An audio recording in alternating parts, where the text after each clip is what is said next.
Hello friends, welcome to our channel Trihans blog. আমার আজকের নতুন একটা ব্লগে আপনাদের স্বাগত জানাই। আজকের ব্লগটা আমি সকাল 8টার থেকে শুরু করছি। তো প্রথমেই রান্নাঘরে চলে এসেছি, এসে ইন্ডাকশান অন করলাম, করে একটু গরম জল চাপালাম। এখানে ত্রিহানের চামচ, বোতল এসবগুলোকে একটু ফুটিয়ে নেব। তো যতক্ষণে একটু ফুটতে থাকবে আমি আমার হাতের কাজগুলো সেরে নেব। এর মধ্যে আবার ত্রিহান উঠে গেলে আবার সমস্যা হয়ে যাবে, কারণ ও উঠে গেলে না আমার কাজগুলো খুব দেরিতে এগোয়। আবার ও ঘুমিয়ে থাকলে কিন্তু খুব তাড়াতাড়ি কাজ করতে পারি, ওর খাবার দাবার রেডি। এই তো বলতে বলতেই আমাদের ত্রিহান সোনা উঠে পড়েছে। এবার দেখুন ও কি করবে, রোজ দিন এই করছে। ঘুম থেকে উঠে আর কিছুতেই বিছানায় থাকতে চাইবে না, কতক্ষণে মশারি খুলে বাইরে বেরিয়ে আসবে। দেখুন এবার একটা একটা করে তুলবে, রোজ দিন এই করে। আগে ছোট থাকলে কাঁদতো, আর এখন ও কিছু কাঁদে না, কিছু না। একটু পরপর খেয়াল করতে হয় যে ও কখন উঠে যাবে, মশারির সামনে চলে আসবে। ওই যে খুলেই যাচ্ছে, কখন আসবে এই জন্য। দেখুন কাণ্ডটা কি করছে। যাই হোক, ওর তো খাবারটা এখনও বানানো হলো না। এবার ওকে একটু ফ্রেশ করে নিয়ে আসি, নিয়ে এসে ফিরে আসছি কিছুক্ষণ পর আমরা। তো ওকে ফ্রেশ করে নিয়ে আসলাম। এবার ওকে একটুখানি জল খাইয়ে নেব। জল খাইয়ে নেব কি আর বলবো, ও জল খেতেই চায় না, না বোতলে খায় না চামচে খায়, খেতেই চায় না। আপনাদের বাচ্চারাও কি তাই করে? আমি তাই খুব কষ্ট করে না উপায় পেয়ে একটা ড্রপার দিয়ে ওকে জল খাওয়ানোর চেষ্টা করি। এই দেখুন ওকে দিচ্ছি, ও জল খাবেই না। মুখে দিচ্ছে, ওটাকে চিবোচ্ছে, নিপিলটাকে চিবিয়ে চিবিয়ে সরিয়ে দিচ্ছে। খেলবে কিন্তু জল খাবে না। এখন খুব খুশি, ও খেলছে খেলছে আর খেলছে, খাবেই না। তো এখন আমি কি করব এবার? এই দেখুন মুখে দিচ্ছে, বের করে নিচ্ছে, আমি নিয়ে নিয়েছি, এবারও কাঁদছে। এবারে দেখুন ড্রপার দিয়ে দিয়ে দিয়ে দিয়ে কষ্ট করে ওকে আমার জল খাওয়াতে হচ্ছে, আর কেঁদেই যাচ্ছে সে। এবার চলে আসলাম আমি রান্নাঘরে, কারণ এখন আমি ওর ব্রেকফাস্টটা বানিয়ে নেব। তো ব্রেকফাস্টে আজকে বানাবো আমি রাইস স্যালাড। এটা হোমমেড রাইস স্যালাড আমি বানিয়েছি। তো এটার থেকে 1 চামচের একটু বেশি গরম জলে দিয়ে এটাকে একটু 10 মিনিট ফোটালে রেডি হয়ে যাবে। তো আমার গরম জলটা রেডি ছিল, সেখানে আমি দিয়ে নিলাম। দিয়ে এবার এরকমভাবে নাড়িয়ে নেব। কিছুক্ষণ নাড়াতে হবে, না হলে তলায় আবার লেগে যাওয়ার সম্ভাবনা থাকে। এই দেখুন নাড়িয়ে নিলেই আমার স্যালাডটা তৈরি হয়ে যাবে। আর ওকে যেহেতু বাইরে দুধ খাওয়াই না, তো ব্রেস্ট মিল্ক দিয়ে আমি এটাকে মিলিয়ে খাওয়াই। একটু পাতলা পাতলাই নামাবো, কারণ ঠান্ডা হলে অনেকটাই ঘন হয়ে যায়। এই দেখুন আমাদের রেডি হয়ে গেছে, আমি এখন এটাকে একটা পাত্রে ঢেলে নেব।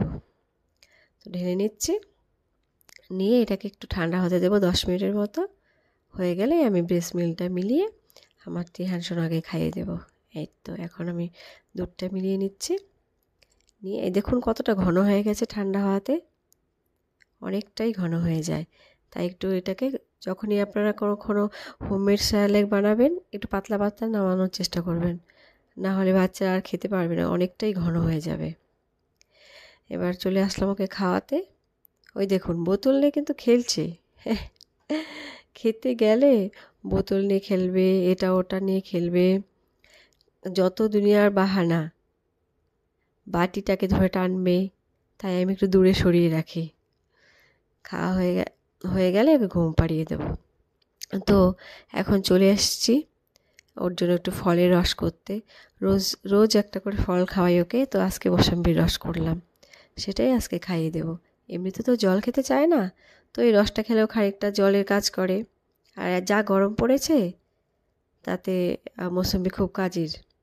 এবার চলে এসেছি আমরা মালিশ করতে। এখন বাজে বেলা 12টা। তো 10 মিনিট মালিশ করে নেব, করে ওকে স্নান করিয়ে দেব। মালিশ করতেও এখনও সমস্যা, কাঁদবে, কিন্তু ওর বাবা রয়েছে তো তাই হাসছে।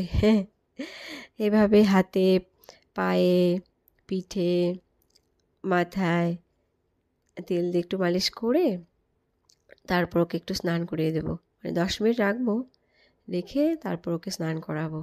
দেখুন কি ছটপট করছে। আমি কিন্তু ওকে নারকোল তেল দিয়ে মালিশটা করাই।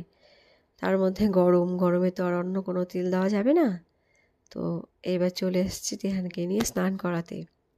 ওকে কিন্তু এতটা জল আমরা দিই না, যেহেতু ভিডিও করছি তাই একটু বেশি করে জল দিয়েছি। দেখুন কি সুন্দর খেলা করছে।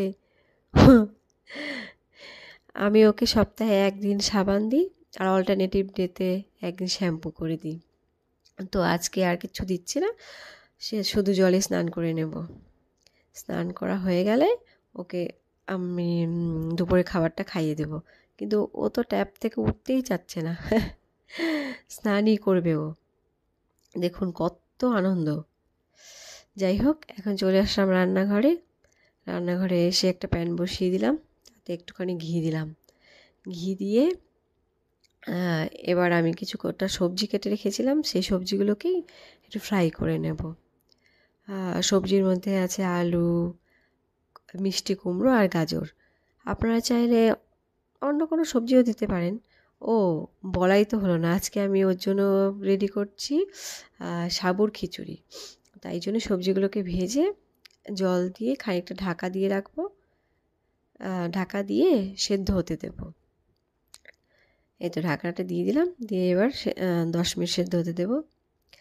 ফিরে আসলাম, দেখি সেদ্ধ হয়েছে কি না। হ্যাঁ, হয়ে গেছে। এবার একটা ডাল ঘুটনি দিয়ে আমরা ম্যাশ করে নেব। যেহেতু ও একদম চিবিয়ে খেতে পারে বলতে মাড়ি দিয়ে যেটুক চিবায়, তাই জন্য একটু ম্যাশ করে নেব। ম্যাশ হয়ে গেলে আমি সাবুটা অ্যাড করে দেব। সাবু অ্যাড করে একটু নুন দিয়ে দেব, কারণ আমাদের ডাক্তারবাবু বলেছে যে 1 বছরের নিচে বাচ্চাকেও হালকা একটু নুন খাওয়াতে হয়, না হলে নাকি আয়োডিনের ঘাটতি হয়। আমি জানি না, ডাক্তারবাবু যেহেতু বলেছে তাই আমি আমার ছেলের খাবারে নুন ইউজ করি। তো এই দেখুন সাবুটা দেওয়াতে খিচুড়িটা অনেকটা ঘন হয়ে আসছে। আমি আজকে কোনো ডাল ইউজ করিনি, আপনারা চাইলে মুগ ডাল বা মুসুর ডাল ইউজ করতে পারেন। তো আমার খিচুড়িটা রেডি, ঢেলে নিচ্ছি। হ্যাঁ, আমি পাত্রে ঢেলে নিলাম। এবার একটু ঠান্ডা হলেই ছেলেকে খাইয়ে নেব। এই দেখুন কতটা খানিকটা পাতলা রেখেছি। এবার চলে এসেছি ওকে খাওয়াতে। খাবে।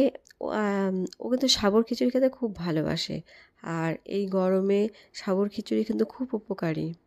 বাচ্চাদের পেটও যেমন ঠান্ডা রাখে, তেমন যদি পটির সমস্যা থাকে না, সেটাও সমাধান হয়ে যায়। আমি দেখেছি যে আমার ছেলে যখনই একটু শক্ত পটির সমস্যা হয়, আমি সাবুর খিচুড়ি বা দুধ সাবু খাইয়ে দিই, ওর পরের দিনই পটিটা অনেকটা নরম হয়ে যায়। যাই হোক, এখন ওর বাবা ওকে ঘুম পাড়িয়ে দিয়েছে। ওই দেখুন ঘুমিয়ে আছে। গরমের জন্য এসি চালিয়ে দিয়েছি।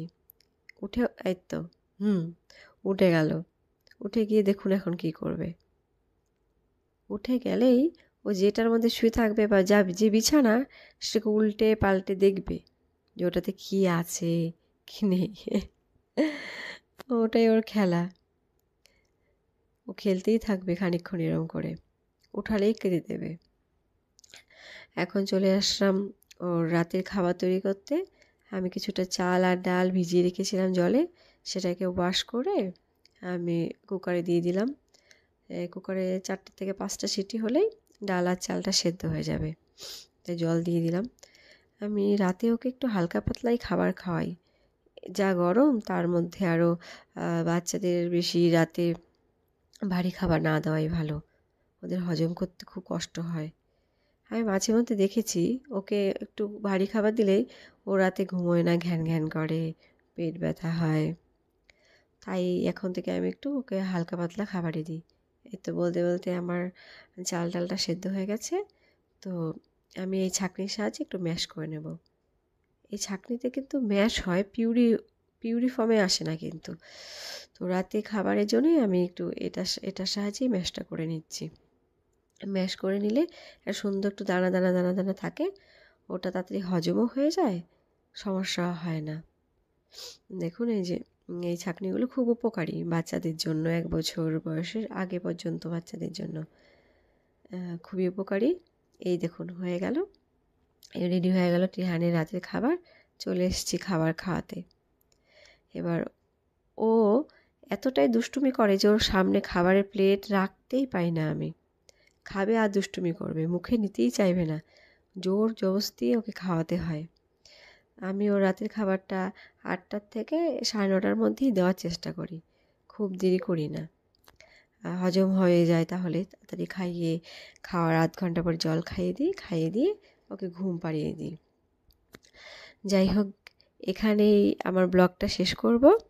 তো দেখা হবে নেক্সট ব্লগে। আর যেটা বলছিলাম যে আমি আমার বাচ্চাকে যেমন বাইরের দুধও খাওয়াই না, তেমনি বাইরের কোনো স্যারেকও আমি খাওয়াই না বলতে গেলে ডাক্তারবাবুই আমাদের মানা করেছে না খাওয়াতে। তো আমি স্যালেক বানিয়ে খাওয়াই আর হোমমেড খাবারই খাওয়াই। ঠিক আছে, good night, bye, thank you for watching my video. আর আমার চ্যানেলটাকে লাইক অ্যান্ড সাবস্ক্রাইব করে দেবেন প্লিজ।